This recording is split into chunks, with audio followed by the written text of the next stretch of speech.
आपसे सवाल है कि जिस पार्टी में गुस्ताख रसूल शामिल हो, जो पार्टी गुस्ताख रसूल का समर्थन करती हो, उसको टिकट देती हो चुनाव लड़ने के लिए, ऐसे पार्टी के मेंबर बनना, ऐसे पार्टी को ज्वाइन करना, उसका समर्थन करना कैसा?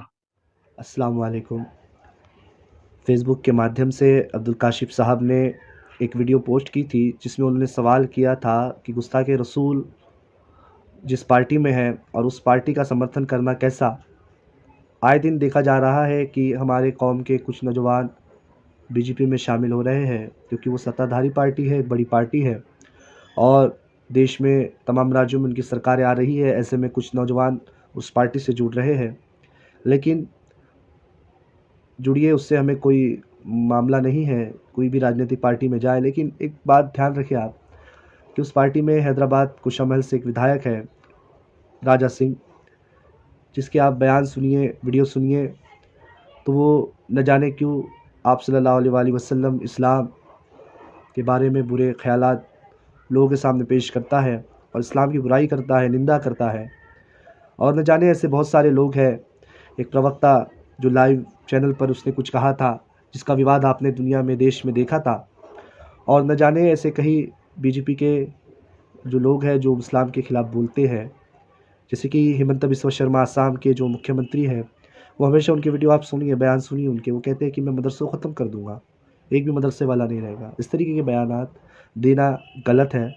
और ऐसे में जो लोग इस बयान को न सुनते हुए, न समझते हुए भी किसी पार्टी का समर्थन करते हैं, तो ऐसा गलत है। हमें सोचना चाहिए कि अगर आप उस पार्टी में हैं तो कम से कम विरोध तो करना चाहिए। अपने आला अधिकारियों से, अपने बड़े लोगों से, संगठन के लोगों से, बीजेपी के लोगों से अगर आप हैं, तो हमारे लिए रसूल सल्लल्लाहु अलैहि वसल्लम की अज़मत से बड़ी चीज़ क्या हो सकती है अगर हम विरोध नहीं कर रहे हैं तो। और कहीं न कहीं अगर हम विरोध नहीं कर रहे हैं और उनके साथ हैं, तो ये हमारा उनको मौन समर्थन होगा। एक हम कौम के लिए कुछ कर नहीं रही है और इसके साथ हम उनका समर्थन कर रहे हैं, ये गलत बात है। मैं गुजारिश करूँगा, अपील करूँगा, अगर आप उस पार्टी में हैं जिस पार्टी में गुस्ताखी हो रही है, तो कम से कम आप ईमेल करिए, चिट्ठी के माध्यम से, फ़ेसबुक के माध्यम से अपना विरोध प्रदर्शित कीजिए। कहीं न कहीं अनुशासन कमेटी उन पर एक्शन लेगी। उन्हें भी पता चलेगा कि वाक़ई में ऐसा हो रहा है, पब्लिक में ये बात हो रही है। क्योंकि भारतीय जनता पार्टी किसी एक समाज की तो नहीं हो सकती, किसी एक मज़हब की तो नहीं हो सकती। अगर उसे इस संविधान दायरे में रह के लोकतंत्र के चुनाव लड़ने हैं, तो सभी मज़हब, सभी धर्मों को लेकर चलना होगा और सभी मज़हब की इज़्ज़त करना होगा। ऐसे में देश के प्रधानमंत्री भी कहते हैं कि मैं मुसलमानों को देखना चाहता हूँ कि उनके एक हाथ में कुरान रहे और एक हाथ में कंप्यूटर रहे। वो मुसलमानों को कहते हैं कि मैं मुसलमानों का सर्वांगीण विकास चाहता हूँ। वो हमेशा कहते हैं कि पसमानदा मुसलमानों के साथ अन्याय हुआ है, हम मुसलमानों के साथ हैं। तो श्री मोदी जी, साहब जी, आपके जो मंत्री हैं या आपके जो पार्टी के जो लोग हैं, जो सुबह-शाम, रात-दिन मुसलमानों को कोसते हैं, गालियाँ देते हैं और पैगंबर की अज़मत पर सवाल उठाते हैं, तो अपील करूँगा साहब कि आप उनको रोकें, उन पे कार्रवाई करें। और जो नौजवान जा रहे हैं, उनसे भी गुज़ारिश करूँगा कि वो कम से कम राजनीतिक फ़ायदा न देखते हुए, अपने लिए ना देखते हुए, बल्कि कौम और मिल्लत की बात देखते हुए, इस बात की मैं गुज़ारिश करूँगा कि आप अपना विरोध करें। जिस तरीके से अभी मौलाना अब्दुल कलाम आज़ाद की स्कॉलरशिप बंद कर दी गई है, सरकार आपकी ही है, केंद्र में भी, राज्य में भी। तो आवाज़ उठाइए, बात करिए कि क्यों ऐसा हुआ। मुसलमानों का आप स्टेज पर, आप प्रोग्राम में, आप टीवी पे, आप सब जगह तो मुसलमानों के विकास की बात करते हैं, लेकिन मुसलमानों के तंत्र को आप खोखला करते जा रहे हैं। अभी तक मुसलमानों को 5% रिज़र्वेशन नहीं मिला।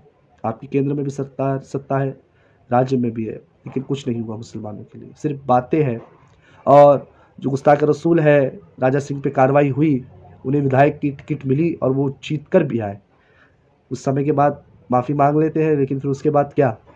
ऐसा नहीं होना चाहिए। मैं गुज़ारिश करूँगा आप लोगों से कि जो भी इस पार्टी के समर्थन हैं, समर्थक हैं या इनका इनसे ताल्लुक़ रखते हैं, तो गुज़ारिश करूँगा कि आप अपने आकाओं को, अपने बड़े ओहदेदारों को इस बात से अवगत कराएँ और आप भी इनका विरोध करें।